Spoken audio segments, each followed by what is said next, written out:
سما pod cost کے ساتھ میں ہوں فلک چوہان، اور ایشیا سے افریقہ تک، عرب سے یورپ تک پاکستان کا نام بہت عزت و احترام سے لیا جا رہا ہے، اور اس کے پیچھے صرف دعوے نہیں بلکہ حکمت عملی اور مضبوط دفاع ہے۔ دنیا حیران ہے کہ جس ملک پر کبھی پابندیاں لگی تھیں آج وہی ملک دفاعی طاقت بن کر ابھرا ہے، اور وجہ صرف JF-17 تھنڈر نہیں بلکہ وہ حکمت عملی ہے جس نے دشمنوں کے ہوش اڑا دیے۔ JF-17 تھنڈر اس ٹائم بھارتی رافیل کے لیے خوف کی علامت بن چکا ہے، اور آج ان سبھی باتوں پر بات کرنے کے لیے ہمارے ساتھ موجود ہیں ایئر کوموڈور ریٹائرڈ خالد چشتی صاحب۔ السلام علیکم سر، ویلکم ٹو دا سما پوڈ کاسٹ۔ کیسے ہیں آپ؟ تھینک یو ویری مچ فلک for having me. Thank you sir, سب سے پہلا کوشچن، کیا ورلڈ وار 3 ہوتی دیکھ رہے ہیں آپ؟ کیا اسٹائل ہوگا؟ کیونکہ ہم نے دیکھا ورلڈ وار 2 جو تھی وہ انفینٹری بیس تھی اور آفیسرز اس میں لڑتے تھے، ہمارے جوان لڑتے تھے، لیکن اب تھرڈ ورلڈ وار کا اسٹائل کیا ہوگا اگر ہوتی ہے تو؟ دیکھیے، میرا ماننا یہ ہے کہ اب دنیا بہت بدل گئی ہے، بدلی ایتھیکلی تو نہیں بدلی۔ جو امریکہ کر رہا ہے وہ میں سمجھ رہا تھا کہ کتابوں میں رہ گیا ہے، جس کو ہم بچپن سے پڑھتے آئے تھے، مائٹ از رائٹ، یہ ہمیں سمجھ نہیں آتی تھی شاید بچپن میں، تو آپ سمجھ آئیے۔ ٹھیک ہے، ایک جنرل تھے ایتھنز کے 2500 سال پہلے تقریباً، ان کا نام تھا تھوسیڈس۔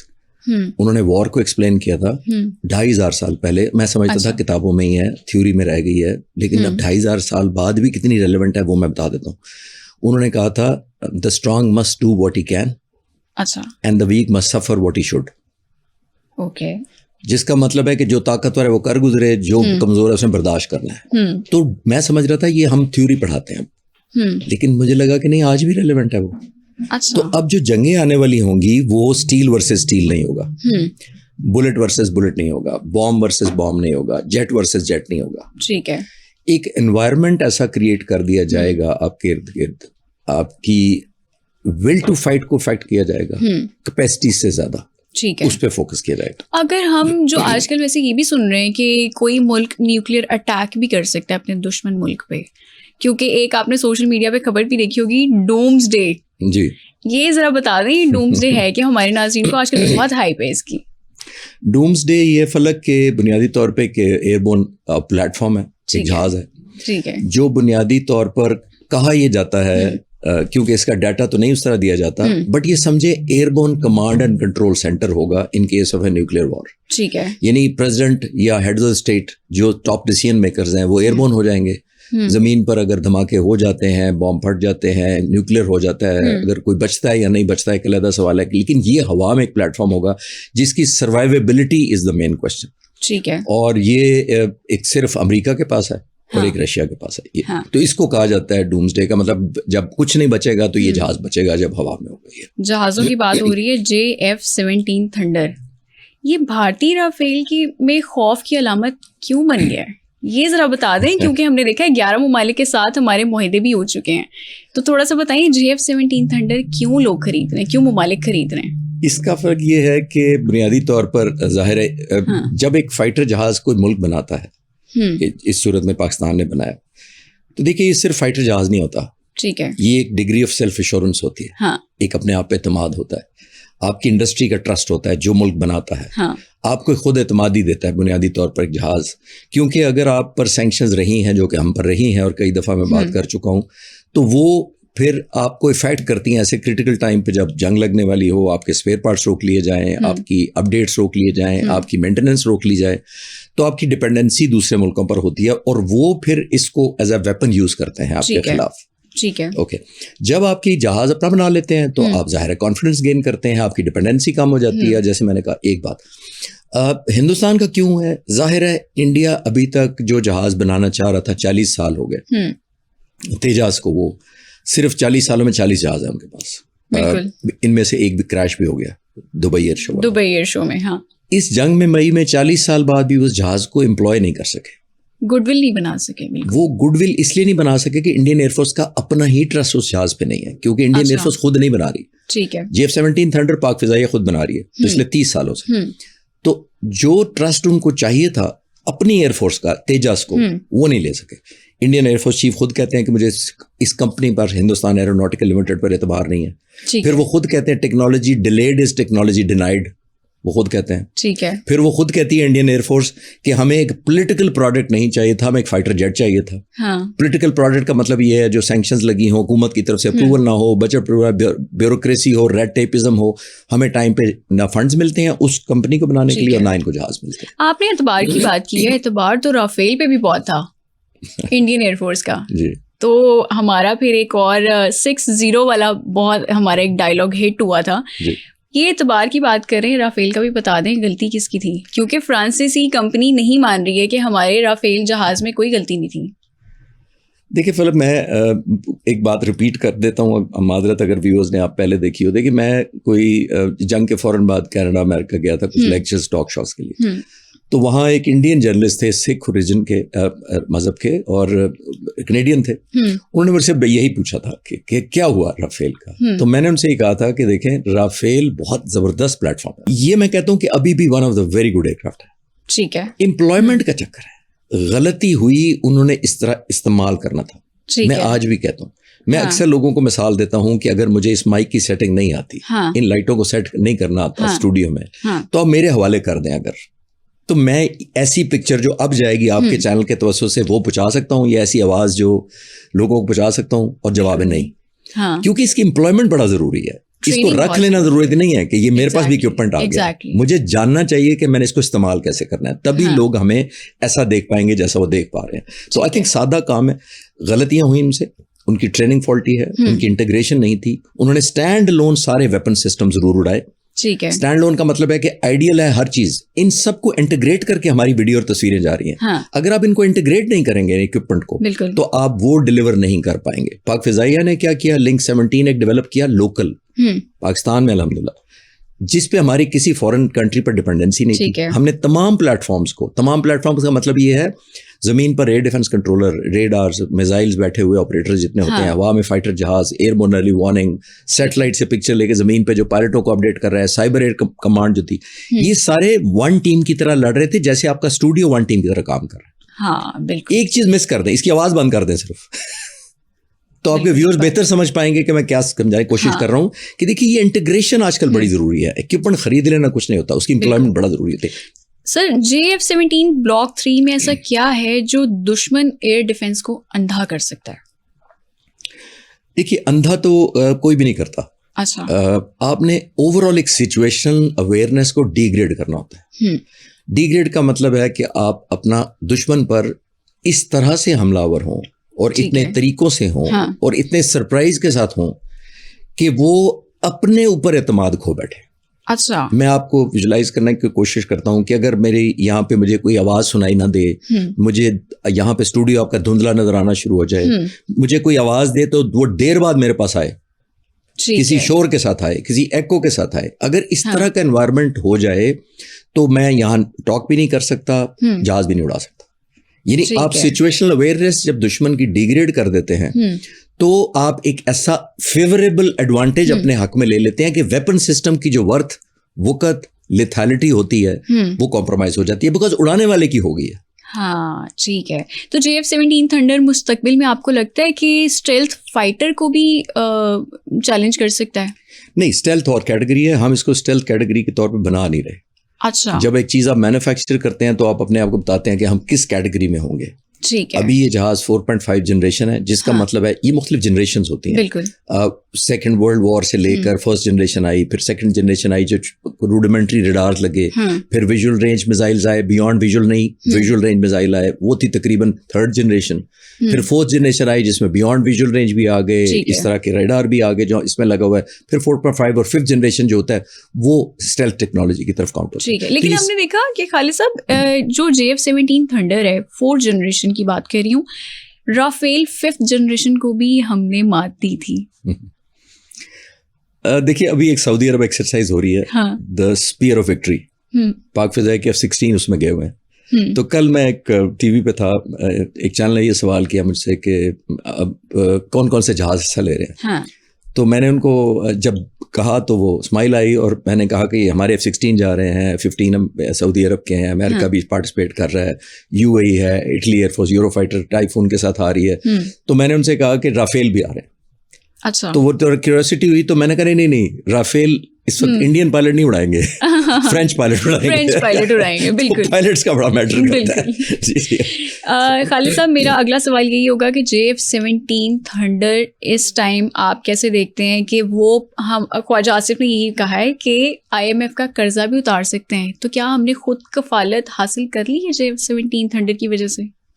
دیکھیے فلک, دنیا میں اگر کوئی انڈسٹری ہے, انڈسٹری سے مطلب یہ ہے کہ اگر آپ کو کوئی ملٹری ہارڈ ویئر کی انڈسٹری ہے تو سب سے زیادہ جو ریونیو جنریٹ کرتی ہے وہ آپ کی ملٹری انڈسٹری کرتی ہے. ٹھیک ہے. اور ملٹری انڈسٹری میں جو سب سے زیادہ پروڈکٹ ہوتا ہے وہ فائٹر جیٹ ہوتا ہے, جو آپ کو ارن کر کے دیتا ہے. تو دنیا میں بہت ساری جو ملٹریز ہیں جن کی ہیں, وہ ظاہر ہے وہ اگر خود پروڈیوس کرتا ہے وہ ملک, تو ظاہر ان کی ڈپینڈنسی بھی کم ہوتی ہے اور سیونگ بھی بہت ہوتی ہے.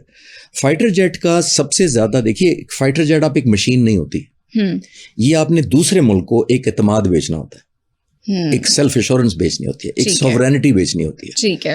تو اس کو ریلیونٹ لگنی چاہیے, اس کو کمپیٹیبل لگنی چاہیے اپنے سسٹم کے اندر, اور اس کو اکنامیکل لگنی چاہیے. کیوں ایک فائٹر جیٹ ورتھ ہوتا ہے, یا کیوں ایک ملک خریدنا چاہتا ہے, کوئی ایئر فورس خریدنا چاہتی ہے, پہلی وہ مشین دیکھتی ہے سسٹم کیسا ہے, انجن کیسا ہے, میزائل کیسا ہے, انٹیگریشن کیسی ہے, ریلائبلٹی کیسی ہے, فلائٹ سیفٹی ریکارڈ کیسا ہے, نمبر 1. نمبر 2 وہ دیکھتے ہیں کاسٹ افیکٹونیس. بالکل, قیمت کتنی ہے جہاز کی, یعنی کہ ہم اس کے مقابلے میں کوئی اور جہاز لینا چاہیں گے تو کتنے ملیں گے. اچھا, قیمت میں یہ آلموسٹ جو باقی اس کے کمپٹیٹرز ہیں, یورو فائٹر, ٹائفون ہے, تیجاس انڈیا کا جو نہیں بکا, رافیل اسی کیٹیگری میں آتا ہے, J-10 اسی کیٹیگری میں آتا ہے, یہ آلموسٹ اس پرائز سے 1/3 یا 1/4 ہے افورڈیبلٹی. ٹھیک ہے. نمبر 3 ہوتا ہے کہ یہ جو جس کنٹری سے لے رہا ہے کوئی ملک, جو پاکستان ہوگا اس صورت میں, وہ ریلائبل ہے کہ نہیں ہے. یعنی پولیٹیکل سٹرنگز نہیں ہوں گے, جیسے ویسٹ کے ساتھ ضرور سٹرنگز اٹیچ ہوتے ہیں, دوسرے ملکوں کا پریشر آ جاتا ہے, تو تیسرا یہ ہوتا ہے. چوتھا یہ ہوتا ہے یہ دیکھنا کہ یہ بیٹل ٹیسٹڈ ہے کہ نہیں ہے. ٹھیک ہے. یہ جہاز کامبیٹ پروون ہے یا پیس ٹائم کا جہاز ہے یہ. اچھا. تو JF-17 تھنڈر نے تو فروری 2019 میں ابھی نندن والے آپریشن میں بھی پارٹ فارمیشن تھے. پھر آپ نے 2025 میں جو دیکھا وہ تاریخ کا حصہ ہے. بالکل. 5واں اور موسٹ امپورٹنٹ فیکٹر ہے جو دنیا آفر نہیں کرتی, صرف ہم ہی آفر کرتے ہیں. اچھا. ہم کیا آفر کرتے ہیں, دا کوالٹی آف ٹریننگ جو ہمارے پائلٹ دیں گے ان کے پائلٹس کو. ٹھیک ہے.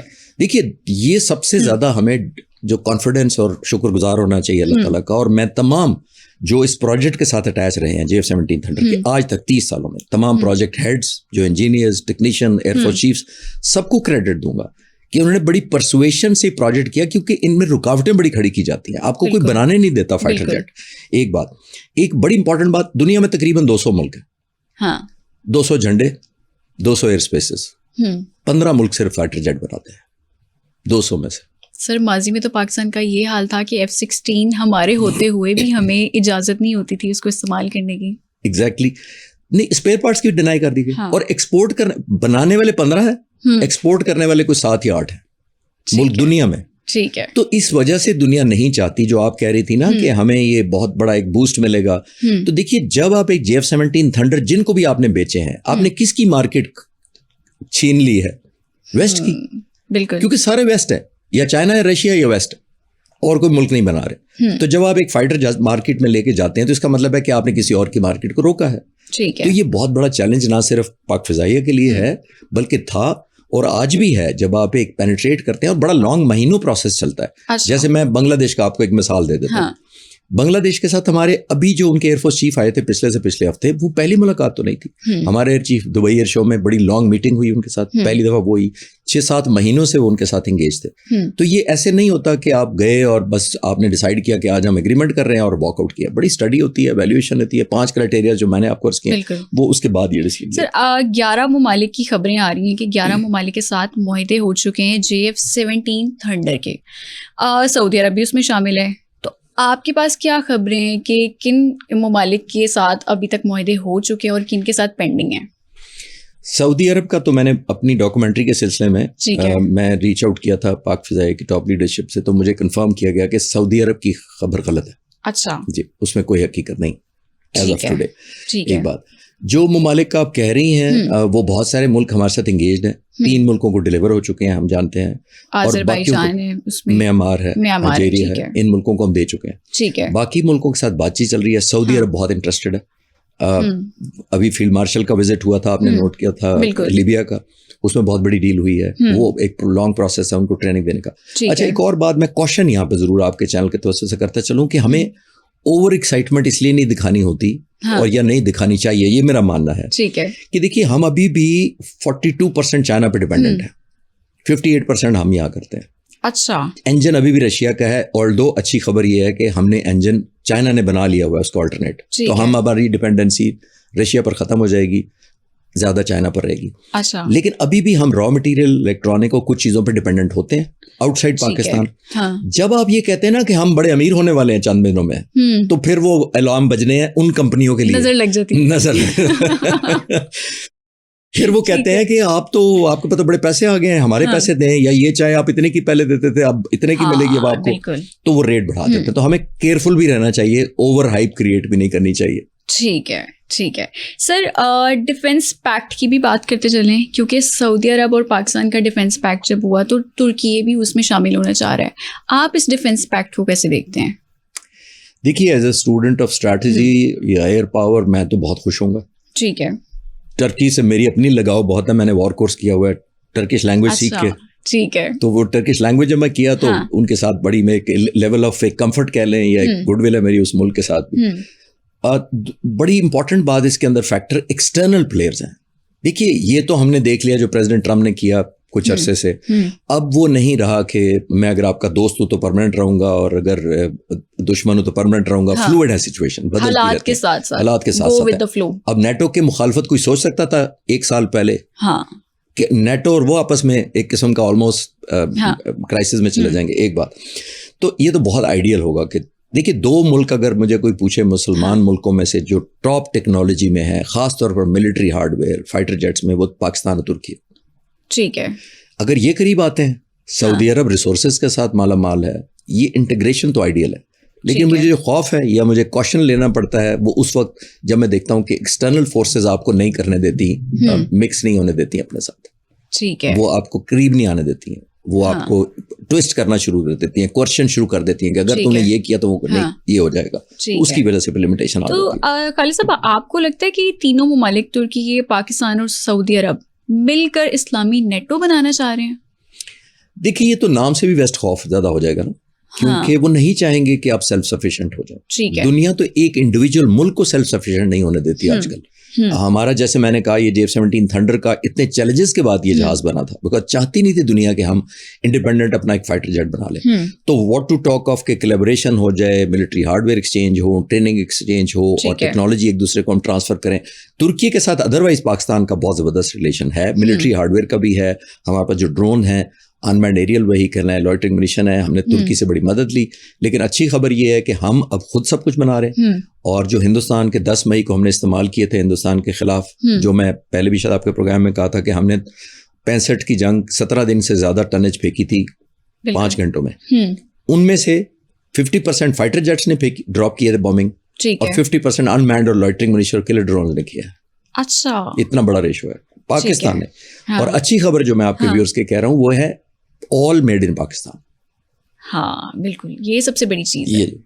سر ابھی ہم کیونکہ ترکی کی بھی بات کر رہے ہیں, سعودی عرب کی بھی بات کر رہے ہیں, اور ترکی, پاکستان اور سعودی عرب کے اتحاد سے بھارت اور اسرائیل کیوں پریشان ہے؟ کیا مسئلہ ہے؟ دیکھیے وہ obviously پریشان ہوں گے, کیونکہ ویلیو ایڈ ہوتی ہے ایک دوسرے کے لیے, ایلیمنٹ آف سیکورٹی آتی ہے, ایک سیلف ایشورنس آ جاتی ہے آپ کو یہ اعتماد آ جاتا ہے کہ اگر میں کرائسس میں ہوا تو میرا ایک دوست یا بھائی ملک بھی میرے لیے اویلیبل ہوگا, نہ صرف پیس ٹائم میں بلکہ وار ٹائم میں بھی. آپ کے جو ویورز آپ جیسے ینگ ہیں, آپ کو تو شاید یہ بھی نہیں پتا ہوگا کہ 65 کی جنگ میں جارڈن نے ہمیں F-104 بھیج دیے تھے, انڈونیشیا نے ہمیں فائٹر جیٹ یہاں آ گئے تھے فزیکلی ہماری ہیلپ کے لیے. اب وہ تو شاید نہ آ سکیں, لیکن آج کل ڈپلومیٹک پولیٹیکل فرنٹ پہ, اکنامک فرنٹ پہ, ٹیکنالوجی کے اندر ایک دوسرے کو جب آپ سپورٹ کرتے ہیں تو obviously you add value. ٹھیک ہے. تو آپ کو کیا لگتا ہے کہ JF-17 ترکی کا جو F-16 اور کان پروگرام ہے اس کے لیے بھی فائدہ مند ہے؟ F-16 دیکھیے وہ مینوفیکچر نہیں کر رہے, ترکی جو ہے اپ گریڈیشن کرتا ہے. ٹھیک ہے. وہ بنیادی طور پہ اپ گریڈیشن کرتا ہے کہ اس کو کہتے ہیں MLU کہتے ہیں, مڈ لائف اپگریڈیشن. ٹھیک ہے, وہ ترکی ہمارے لیے کرتا رہا ہے, پہلے بھی ہوئی ہے, ہمارے F-16 کو کیا ہے, وہ ہماری وہ ہیلپ کرے گا. ہمیں برانڈ نیو ایئر کرافٹ اس طرح نہیں دے سکتا کیونکہ خود مینوفیکچر نہیں کر رہا. ٹھیک ہے, جو کان کی بات ہے ڈیفینیٹلی وہ بھی 4.5 سے بھی 5 جنریشن بنانا چاہ رہے ہیں. ابھی وہ ایکسپیریمنٹل لاسٹ اسٹیجز پہ اس کے ٹرائلز کر رہے ہیں. وہ پاکستان بھی PFX پاکستان فائٹر جیٹ بنانے میں پروسیس میں ہے. میں دیکھ کر آیا ہوں, سیٹ اپ دیکھا ہے میں نے, بہت زبردست ہے. اچھی خبر یہ ہے کہ بڑا اگریسولی کام ہو رہا ہے اس پر بھی, لیکن ظاہر ہے کانفیڈینشیلٹی سے ہو رہا ہے کیونکہ دنیا جیسے میں نے کہا آپ کو نکلنے نہیں دے گی اس فیلڈ میں آگے کہ آپ کو پروگریس کر لیں. تو اس وجہ سے ہمیں یہ چاہیے کہ ہم کولیبریٹ ضرور کریں, لیکن انفارچونیٹ پارٹ یہی ہے جیسے میں نے کہا کہ دشمن تو ہمارا, ہم نے کبھی, میں ایک اور بات کہتا ہوں, ہم نے کبھی اسرائیل اور انڈیا کی کولیبریشن کو کرٹیسائز کیا ہے؟ آپ کریں.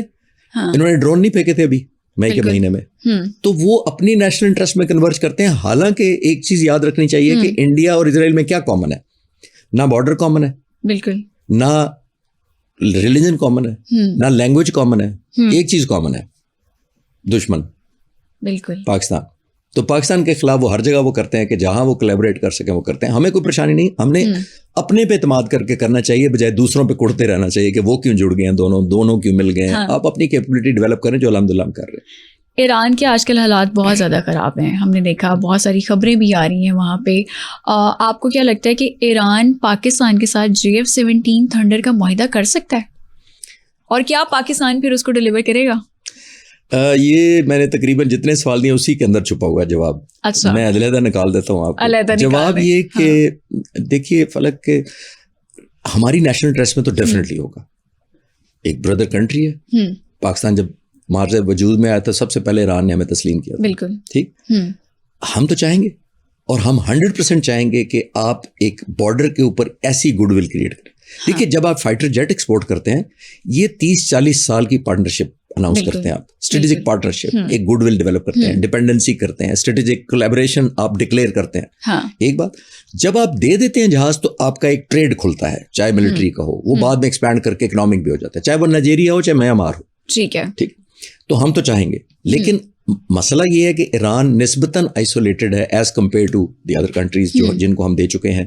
تو پولیٹیکل جیو پولیٹیکل آبلیگیشنز آ جاتی ہیں, پریشر آ جائے گا ایران پر بھی, اور ہم پہ خاص طور پہ.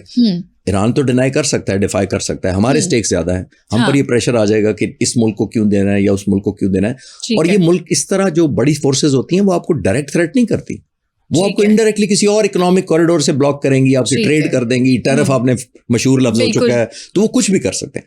تو مجھے اس کا خطرہ ہے, لیکن obviously as a brother country اگر ہمیں ٹیکنیکلی مجھ سے پوچھیں, absolutely one of the best مطلب ڈیل یہ ہماری ہوگی کہ اتنا قریب ہمارا ایک بردرہڈ. ہمارے 2 بارڈرز پہ تو پہلی ٹینشن ہے, افغانستان انڈیا. بالکل. تیسرے بارڈر پر کوشش کی گئی تھی جو ہم نے دونوں میوچل obviously ریسپیکٹ کیا اور انڈرسٹینڈنگ کی ہے, بڑی اسٹریٹجک پارٹنرشپ واپس ریوائیو ہوئی الحمدللہ. تو اب یہ ہونا تو چاہیے اگر ہم اس ایران کے ساتھ کولیبریشن, لیکن انفارچونیٹلی مجھے لگتا ہے کہ ڈائنامکس بڑے فیوریبل نہ ہو. ٹھیک ہے. اچھا, ابھی کیونکہ ہم نے ماضی میں بھی دیکھا, پچھلے کچھ دن کی پہلے کی بھی بات کریں تو تب بھی ایران کے حالات خراب تھے, ابھی تھوڑا سا اسٹیبل ہوئے ہیں, لیکن اگر مستقبل میں دوبارہ خدا نخواستہ حالات خراب ہوتے ہیں تو کون کون سے مسلم ممالک ایران کے ساتھ کھڑے ہوں گے؟ مسلم اتحاد کون سا ہوگا؟ کیونکہ آپ ڈیفینس اینالسٹ بھی ہیں, آپ کو بہتر اس بارے میں پتا ہوگا, تو آپ تھوڑا ناظرین کو یہ بھی بتا دیں. آئی وش کھڑے ہو سکیں جس طرح ہونا چاہیے, لیکن تاریخ یا ریسنٹ ہسٹری بھی بتاتی ہے اس طرح نہیں کھڑے ہوئے یا نہیں ہو سکے. کیونکہ ہمارے دیکھیے 2 ملک جب بھی ایک دوسرے کی طرف بڑھتے ہیں اس کے ایک کامن گراؤنڈ ہوتا ہے, وہ ہوتی ہے نیشنل انٹرسٹ. ٹھیک ہے, آپ کی نیشنل انٹرسٹ ہے, ہماری ریلیجس انٹرسٹ ان کے ساتھ ہے, بردرہڈ انٹرسٹ ہے, نیشنل انٹرسٹ کنورج کرتی ہے, لاجیکلی ہمیں کرنا چاہیے. لیکن نیشنل انٹرسٹ کہیں نہ کہیں جا کر کمپرومائز اس وقت ہو جاتی ہے جب آپ کی کسی اور سے نیشنل انٹرسٹ کریش کر جائے, کوئی اور ملک آپ سے وارننگ دے دے یا تھریٹ کر دے یا کورس کر دے. انڈیا کا کیا ہوا, چلیں دور نہیں جاتے, انڈیا نے تیل لینا شروع کیا یا لے رہا تھا روس سے بہت زیادہ, امریکن پریزیڈنٹ نے تھریٹ کیا, ٹیرف بڑھانا شروع کر دیا. 60 دفعہ وہ فائٹر جہاز ہم نے نہیں یاد کیے, میں نے چینلز پر 60 دفعہ شاید نہیں بات کی ہوگی فائٹر جہازوں کی, پریزیڈنٹ ٹرمپ نے یاد کرا دیا کہ جی وہ جہاز 8 brand new beautiful aircraft, میں نے کبھی نہیں کہا تھا, انہوں نے کہنا شروع کر دیا. What does it mean? اس کا مطلب یہ ہے کہ لوگ دنیا جو دیکھتی ہے وہ اپنی انٹرسٹ دیکھتی ہے کہ اگر اپنے انٹرسٹ کے خلاف تو نہیں آپ کہیں کام کر رہے, بس وہ امپورٹنٹ چیز ہے. لیکن آئی وش کہ ہم ان کی مدد کر سکیں. لیکن ایک آخری بات اس سبجیکٹ پہ ضرور میں کہنا چاہوں گا کہ انڈیا نے بہت لیک کیا اپنی ایئر فورس کو ڈیولپ کرنے میں. یہ آج کل کی جنگیں دیکھیے, ایئر فورس ایک انٹیگرل پارٹ ہے. بالکل. اور لوگ مجھ سے پوچھتے ہیں کہ جی ایئر فورس کا کیا رول سمجھتے ہیں. With due respect to land forces and the naval forces, بہت امپورٹنٹ ہے. بالکل. ان کے بغیر ہمارا گزارا نہیں ہے. بالکل. لیکن میں اکثر کہتا ہوں کہ آپ ایئر فورس یا ایئر پاور کے بغیر جنگ لڑ سکتے ہیں, جنگ جیت نہیں سکتے. بالکل. تو جیتنا ہوتا ہے نا, جنگیں جیتنے کے لیے لڑی جاتی ہیں, لڑنے کے لیے تو نہیں لڑی جاتی. بالکل ایسے ہی ہے. بہت شکریہ خالد چشتی صاحب, آج آپ نے ہمیں بہت ساری انفارمیشن دی, ہمارے ناظرین کو بہت ساری انفارمیشن دی اور اپنا قیمتی وقت نکالا. ہمارے ساتھ موجود تھے ایئر کوموڈور ریٹائرڈ خالد چشتی صاحب. اگلے ایپیسوڈ میں دوبارہ ملاقات ہوگی, تب تک کے لیے اللہ حافظ.